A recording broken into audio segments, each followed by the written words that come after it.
Okay, hello everyone. Wilson Casado here with one more episode of Changing the Game. Today I have a very special guest, Charlie Caruso.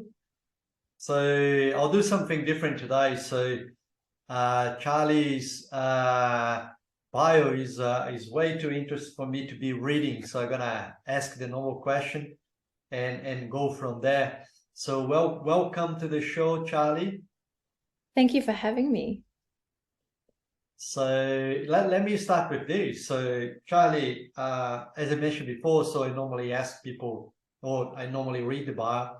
Not going to Yeah. read the bio. I'm going to ask you to tell your story to us. Okay, I will try to be succinct because it doesn't follow any normal patterns of, I guess, what a sort of a standard career is. And I've always had this issue of, my poor children, when they're asked, what does your mum do? They always really struggle because it's forever changing. But I guess where I'm at now is we're just about to launch my general partners and I, Quokka Capital, which is an early stage investment fund that is going to be an ESB CLP. And I say going to be because it's anyone that doesn't know or does know about the ESB CLP structure, which offers incredible opportunities for investors.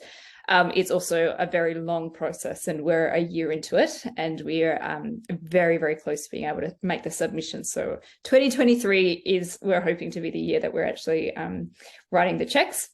And it's been a long time coming, but how I got here story is fraught with, published author. I started my startup journey actually doing podcasts, believe it or not. Before podcasts, there was such a thing as podcasts and apps. I did an online radio station, was my first startup many years ago. I've consulted to help founders raise capital. So I've been both sides of that market. I have worked in blockchain. I have worked for NGOs. I've done a million things that anyone probably could look on my bio on LinkedIn.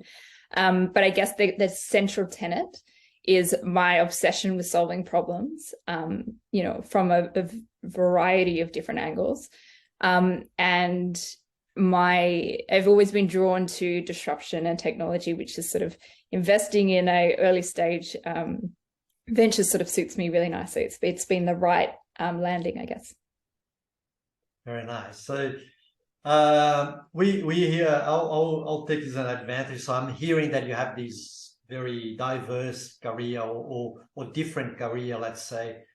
So I hear when you say that sometimes some people ask you what you do and it's kind of hard to define, it's ever-changing sort of thing. So yeah, have a good empathy with that. So some sort of thing that I have been struggling myself with.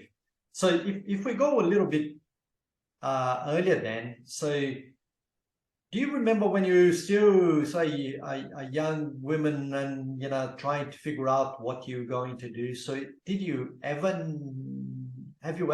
known what you're going to do? it's a really good question. No, I sort of was lucky enough when I went to school to find school pretty easy. Like I was one of those students that performed relatively well. I've had incredible passion for learning. I'm a total nerd. I'm constantly reading. I prefer to read and learn other than watching TV.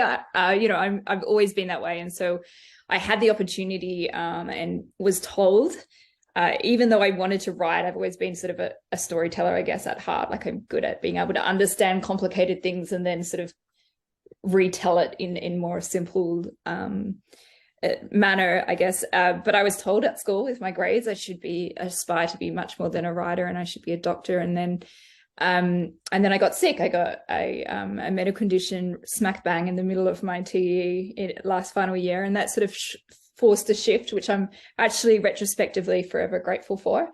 I don't think I would have made a particularly good doctor. I think I've always been drawn to problem solving, I guess, and using logic and constantly asking questions. I was that kid that was really frustrating.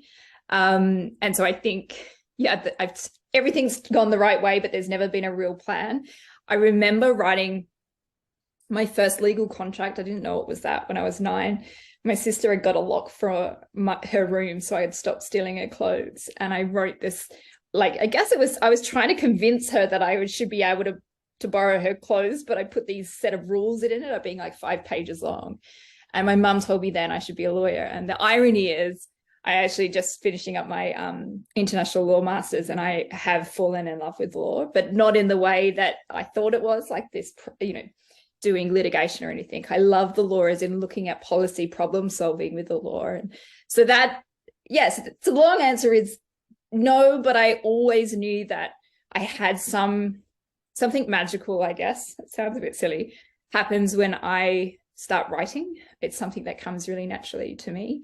And I can see it actually in my daughter when she draws. Like, I don't have that talent. I cannot draw and it looks like the thing that I had in my head, but I can write in that way. Something happens when I start communicating. And so that has been something that I've built on, and coupled with my pursuit of learning and problem solving and the tenacity that takes to just continually drive at something, irrespective of what people say no and you can't, that for me is fuel. And I can see that as a consistent thing with a lot of people that are in this space. They feel the same. We're almost a bit of a tribe in that way.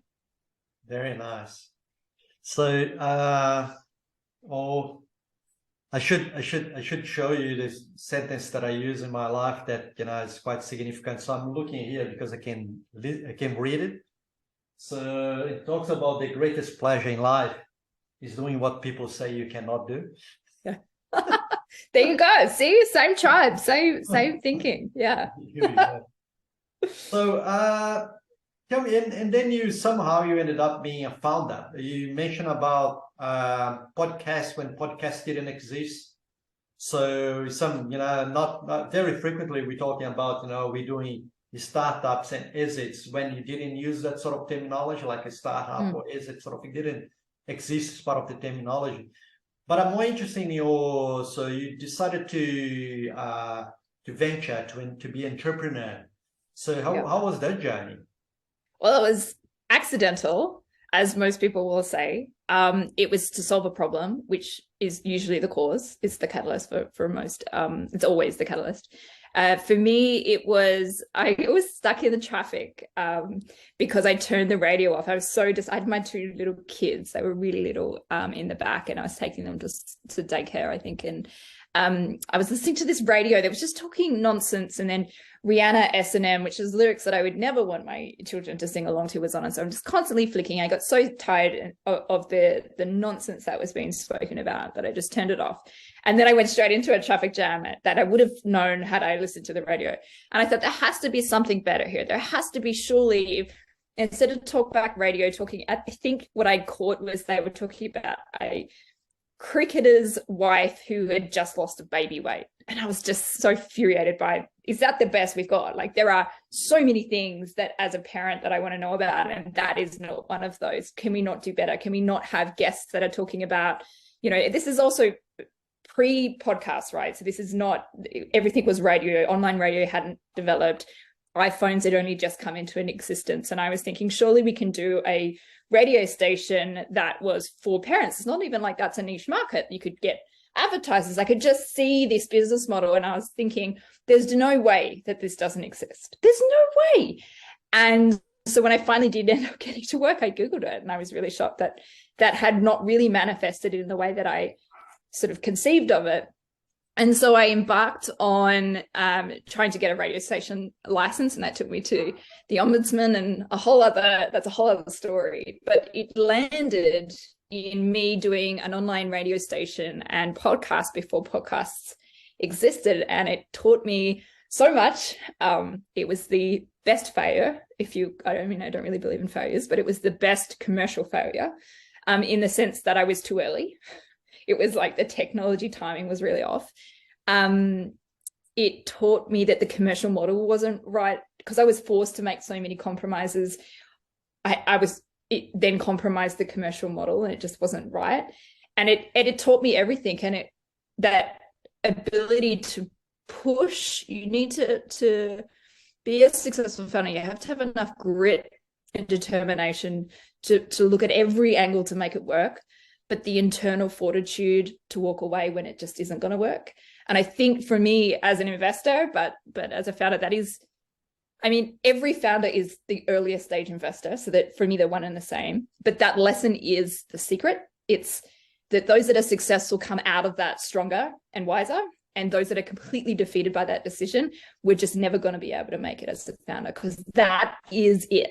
It's the ability to walk away if you've tried everything, that makes you, successful in this game. That's very interesting, because if we normally don't talk about that, the fact that we talk a lot about the fact that sometimes as investors we value the fact that some founders had a previous experience, sometimes a not so good previous experience, and we value what they learn with it, their journey. But it's interesting thing that you make me think is that sometimes we also talk about the grit and the perseverance, and in fact that you have to keep trying because things will go wrong, and you have to pivot, and between these things about keep trying, pivoting, and really recognizing where that's it, that we try everything. I'm just wondering what makes that flip, what makes it very, very interesting. It was the biggest learning curve of my entire life, I've got to say. Like, it set me up for everything that I've done since. I think that's probably true of everyone's experience or major experiences like that. But the crash course, that was my first one. And it almost ticked every of those like most common mistakes that are made boxes. Like it was the timing. It was so many things. I pivoted to make it a social enterprise before that was really catalyzed. Before, again, everything was just too early. Yeah. Ultimately was forced to continually revisit the commercial model, just trying to make it work. But sometimes it just doesn't. And you've got to be able to objectively look at that and be able to make a calculated decision that, it's flogging a dead horse. Like, I've got to draw the line here. I've tried everything. This is not failure. This is just part of the journey. And I've now got to sort of say, I can continue to believe these assets, or I can stop. And I can make a calculated decision to sever it, and I can then repurpose these assets or whatever into something else. And it's, it's obviously, it's not what you ever envision or want to be that, but it's such an important ability to be prepared to do it. Or at least have the fortitude and the courage to have that as a possibility. You never want to give up too early, but I think you even as an investor now, as someone I hold in very high regard, called it the seeing Jesus moment. Yeah. And I agree. It's when I'm looking at founding teams and founders, that's one of the key things. It's like, have they got that emotional maturity where they've disconnected themselves enough to be able to look objectively at this from an investor perspective? And have they catalyzed, I guess, their role as an investor as opposed to just a founder? Yeah. And until they get to that moment, that's risky to invest in that, like pre moment. Really, you need or where I like to see is them having that moment previously, and then building on them once they've had that right framing. And it's torturous, but for those that solving problems isn't an option, it's just part of the process of developing into whatever career you end up in. Very, very interesting. So, look, before I'm going to ask you about then what led you to being an investor, right? So actually to run a fund. But before that, so I noticed in your profile at the beginning of your career, you had some corporate experiences. So, yeah. And you went overseas and so on. So can you give us a flavor of how those corporate experience gave you, experience for what you're doing now? To be really honest, and I think a lot of founders will recognize this, that was a side hustle to get me to be able to pay for the things that I wanted to do. So when, in corporate world is not for me. It is something that pays well, but it doesn't in any way serve to satisfy the hunger I have to solve problems, because you just don't have the autonomy to make the decisions that I feel like that I'm the most happiest when I'm in that position. And so I've sort of worked in using the skill set of being able to tell stories and do reporting. And my undergrad was international business and Chinese business, and then I've gone on to do a master's of international relations and international law, so I've kept the international thing going. But it's all, it's shaped its ability to make money relatively easily, to pay the bills, to do the things that I wanted to do. And so that's the best way that I can describe my corporate consulting. That said, I have done consulting as well, to help founders raise their first capital, because what I was seeing, so for years, one of the things that probably isn't on my LinkedIn profile, but for years I acted as a pseudo family office for my family. And because they would just, anyone that, even in mining, if you've done a reasonable job, people know to throw pitches at you ceaselessly. And so anything that wasn't mining related would come to me, and I would do an assessment on whether we should invest in it or not. And I just kept seeing the same pattern of mistakes, like the same rookie errors founders were making, over invested emotionally in their, not willing to take critique, just not able to tell the story properly, or not thinking about it from an investor perspective, just completely not covering certain elements that you would need to make a decision. And so I started consulting for a number of years just to help founders understand how to pitch, how to present their story appropriately, because there was a lot of really good ideas that were just not being invested because of it. And so that was more rewarding and satisfying work, albeit, corporate people from Sydney would call me that I was saving the penguins, because it's, to do that kind of work, you're not charging a huge amount, right? Like, you just can't. These are people that are there, and I sympathize with their passion and whatever. So you're not making, they can't cut the same checks you can get corporately, but it was the kind of soul work that I lived for. And I did a lot of learning and understanding of really the more systemic problems that we have. I was like, how is it that this mistake is not being learned? No one's teaching these people this, like, you can go to, I know I was at business school at the time. It's like the actual skills that you need to know are not being taught somewhere, and somewhere someone's going to have to figure out how we're going to do that better. I think we've come a long way, and yet I still see those mistakes. So it was a really rewarding process and experience to have. It's definitely shaped me far more than the corporate consulting did. So there's so much on that. So one thing that you made me remind was that after I had, after our first company, so I got a corporate job, and I ended up talking with an executive. And when he learned that I had that experience of having a company, have an exit, and now doing a corporate job, he said that I was, I was fooling myself.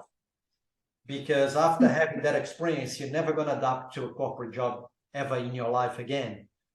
And it was funny, because at that point in time, I actually chased him. So I said, "No, you're wrong. So you can now prove you're wrong. So I'll do this corporate job well, and you'll see." Well, the fact that I did the corporate job well or not is relevant. The fact that I was drowning there and wasn't too long after that I was back to, as an entrepreneurial adventure sort of initiative. So it's really driven by that sort of passion that you talk about, the ability to help more and soul work, the impact, I guess. Yeah. So you gave a lead to me there in what you just said. You talk about before you talk about how your daily life problem has led you to open your first company. And now you mentioned about that sort of conflict between having a nice check in the end of the month, as opposed to following something that you're more passionate about, but not necessarily the money will be there, at least for a while. So we're both in WA, we're both in Perth, and I know from your story that we're both passionate to see something happening here locally, and then see that ecosystem growing here locally. So one thing though is that, given the privilege that we're grateful for living in this part of the planet, so many founders found that that the choices are between going for a crazy life as an entrepreneur and, probably not going to make money for a while and, having to work hard and etc.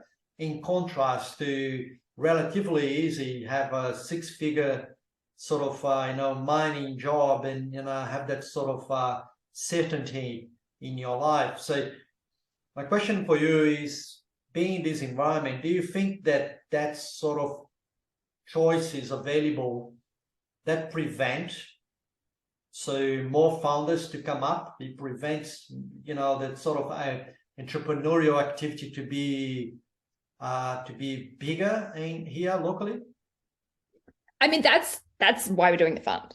And the short answer is it should be easier. There should be more capital available that gets it from a founder's perspective, that's willing to sort of roll the sleeves up and help.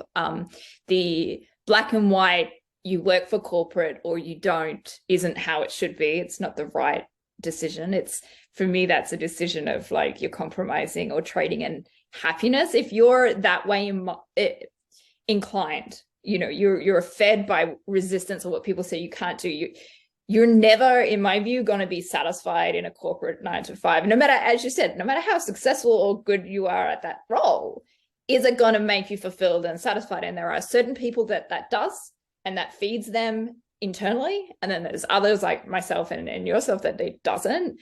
And what we, Nigel, Hamish, and myself really recognized was that it should be easier than it currently is in Perth. And what we were seeing consistently is a lot of people feeling like they had to leave this city in order to raise the capital. And I think that is true. And if they were lucky enough to, knock on the right door, there was no, I guess it still is opaque.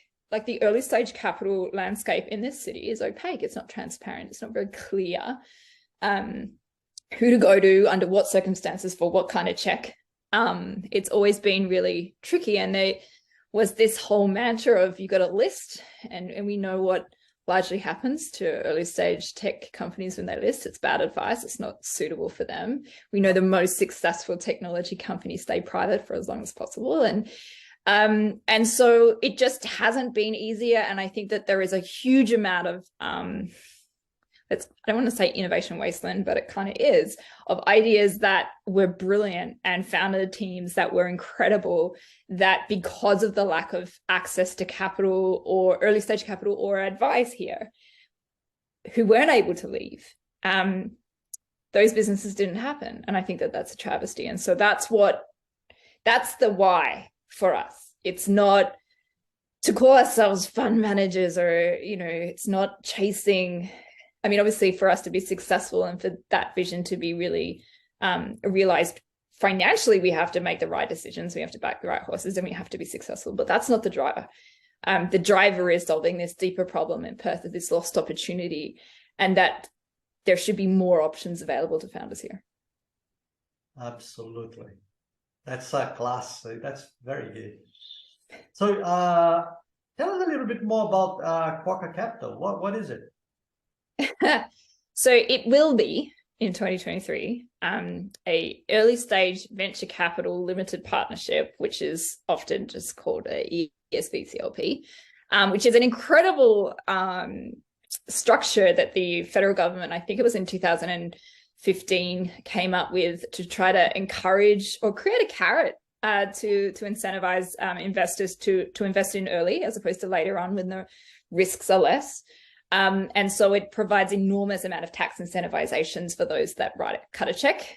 Basically, the tax threshold on gain allows any individual investment that is made in that fund up to 250 million per investment tax free for those gains. So it's incredible. And a lot of people in Perth don't even know that it exists. It's because there hasn't been a Perth-based ESB-CLP before.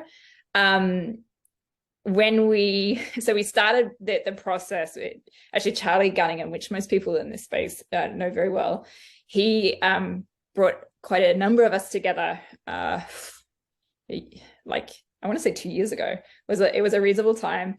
And I met Nigel Lee there, and I'd never met him before. He'd just come fresh in from the US. And he sort of was thinking and seeing, and he was the only one that sort of he and I really aligned with around how we solve this problem. And we were hungry, and so many people had told us it can never be done, and that fueled both of us, which I think was the right fit. To say, no, actually, we can do this. There's so much money here in WA. What we've got to do is just really be willing to do the hard work and be the founders in many ways, and we have, to get this off the ground. And so we sort of got ourselves to a point when we weren't an ESBCLP, and then we raised considerable amount. Like, it wasn't official, but like had, soft yeses or reasonable yeses. And then we realized we'd hit sort of a glass ceiling almost at 10 mil. We realized that in order to get the 25-30, which is where we were aiming, we needed a bigger fish. We needed a bigger name to sort of get us to that next stage. And that led us down the path of the ESBCLP, which we are a year into. And we had all the, had lots of people telling us it could take 2 years. But yeah, we're right at the point of submission. So it's an exhausting process, and I can see why not a lot of people do it. But our hope and vision is that it will be well worth it, because it offers an opportunity for investors to have an incredible upside, especially in the current financial circumstances. And they get to have tax deductions, 10% of whatever they put in, which there's so many benefits for investors. Yeah. But equally, I mean, the goal, right, is to really back some incredible founder teams. And we've got that pipeline. We understand the kind of people that we want to work with and the kind of people we want to invest in. We're hoping it aligns nicely. But just this process of getting it together, speaking with investors, speaking with founding teams, it's the right time. Perth is ready for this. Perth needed this. And we're working with VCs over in the East as well, who weren't really prepared to set up shop permanently here in WA, who want to partner and help, access WA talent with having, us being there, developing those one-on-one relationships. So I think it's time. I'm excited that we're so close. I'm happy for you. So I absolutely agree with that. It's time. So we, same as you guys. So, have seen in the last 10 years what's happening in the innovation ecosystem here in WA. And if you take the picture 10 years ago, take the picture now. So it's completely different in terms of maturity, in terms of the stakeholders that are involved.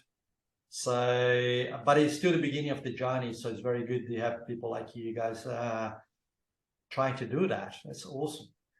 So yeah, it does put you very much as a founder, right? Like we are getting this, we're going through that exact same experience. You can't do it, it's too hard, blah blah blah.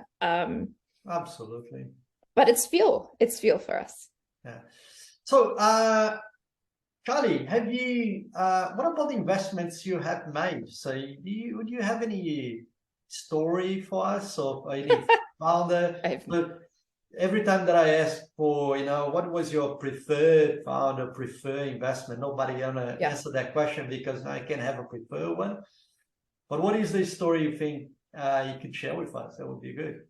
So I was my first investment, and I remain my first investment. So I think, and that process that I sort of touched on earlier around like realizing that disconnect, but yet same sort of fostering is really critical. So like my investments that have worked really well, or that have been commercially successful, let's say, I can tell you that founder and I call each other friends. Like we're genuinely, they can pick up the phone, and either of us, even though I technically was the investor, we've got each other's back all the time, because I guess it's a deeper recognition of the fact that when you come in as an early stage investor, you are almost co-parenting, right? And that respect was established, and my advice in those dynamics that have worked have always been really recognized and appreciated. And it's not because we're friends because they were successful.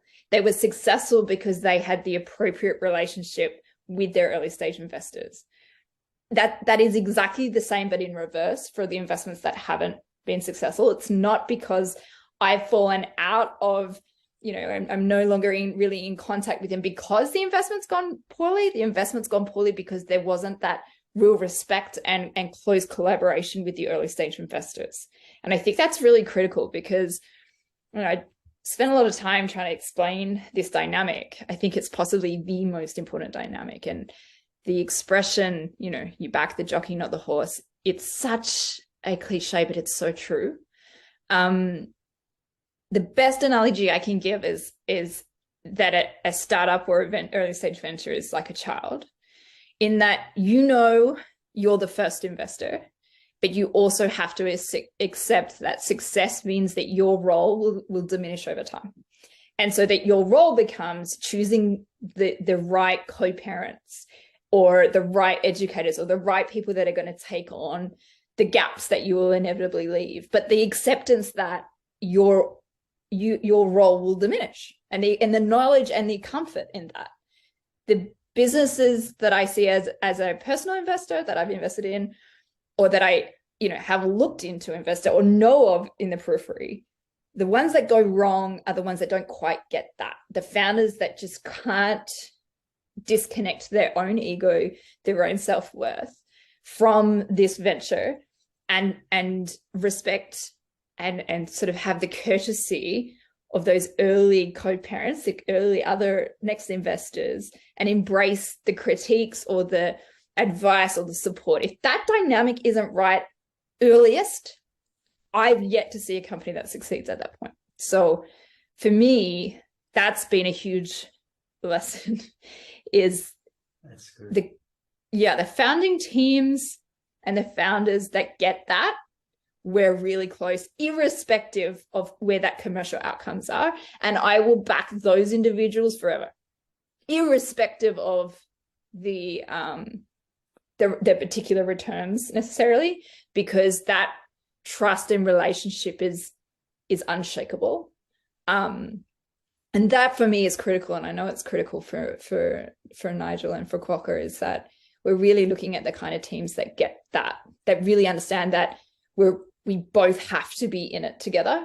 And so if we're not the first people that you call to problem solve, then we failed somewhere in getting this dynamic right, because we are here to help. And if you don't have early stage investors willing to do that and you're not willing to listen to them, I'm yet to see success in that dynamic. That's very good. So my bias is too strong here to be able to make myself neutral. But yes, the correlation is very strong when we talk about advisory investment. We talk about mentoring, coaching. So that's sort of the establishment of that human connection and the leveling of roles. So nobody is more important than the others. It's about what we learn together in the journey.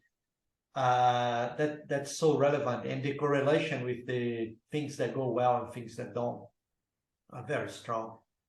So I think it has connection as well with something you mentioned before. It's really about doing what being happy and doing what you love, and if you don't want to do that with those relationships that don't have that sort of connection. So thank you for that. So I think I did before we did this interview. So you mentioned about the fact that we could talk forever, and the two of us, I think we are serious offenders on that. So believe or not, we are beyond the 30 minutes. So I'll wrap this up. But it's easy. We were just warming up, isn't it? Yeah. I warned you. I have a terrible tendency to just. Well, I think it's because we're talking from passion, right? And absolutely. These things matter. From your latest answer, so we could go in another hour easy. Yeah. So maybe we transform this in a series. Charlie, I will stop there. I will stop here. So because so if we continue, we don't stop. As I mentioned, so it just feel like we're warming up. So I'd love, and I'm sure the audience, people that are listening to this podcast will love it, will be intrigued, will be wanting more.